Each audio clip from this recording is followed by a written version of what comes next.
Κοντιλάρο 17 εδώ και σήμερα είμαι στο γήπεδο που έχουμε αγώνα και αράζω με το φίλο μου τον Μαλάκα. Πώς είναι στο YouTube? Όχι, μην χάσεις προγραφτή, μην χάσεις. Βαντά, μοιάζει. Έχουμε αγώνα. Και νιστάζουμε, εξή. Είναι εντωμεταξύ 8 και 45 και μας είπανε 8 και 25 είναι και μας είπαν 8 και 45 και ξυπνήσαμε 6 ώρα. Και πήγαμε να φάμε στο όμορφο Σλεμάι.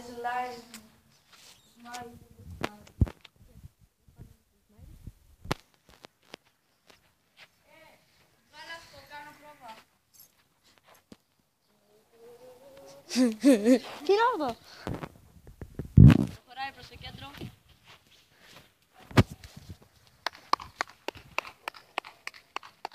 Πολύ κόσμο. Πάντα.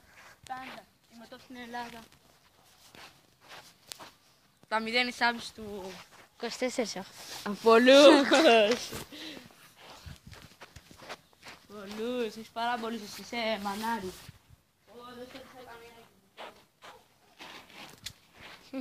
Κάνε κοιμηθεί. Όλοι πρέπει να είμαστε στους ελεξενούμενους. Δεν κλειστάει. Τι κλειστέρα. Στο φύγω βρίσκεσαι.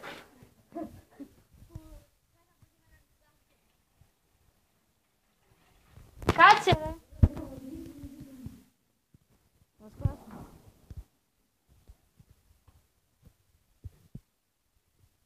Βάζεις ακόμα. Ναι.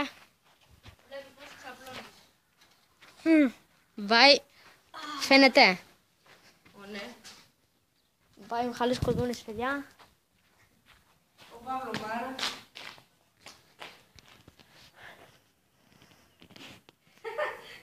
Θέλω να βγάλω κι εγώ μοντέλα. Έτσι ωραία φωτο δεν θα βγαίνει. Θα βγάλω κι εγώ vlog θέλεις. Ναι.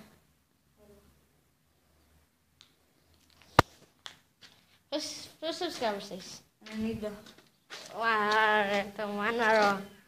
Και πόσα βίντεο? Δεν έχω πολλά, τα διάβασα.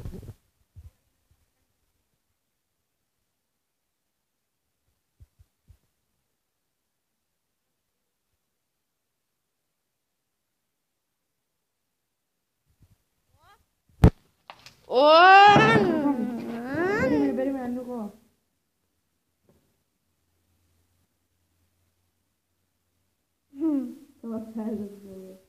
Βάλε φώτο. Γεια σας, να το vlog, κάντε ένα like για να βοηθήσετε. Ένα subscribe και έρθει κάποιος. Δεν θα με πείσει. Όχι, δεν έρθει κανείς. Στάντη! Άνοιξε η πόρτα. Αυτό είναι το βίντεο, κάντε ένα like, ένα subscribe και ένα comment.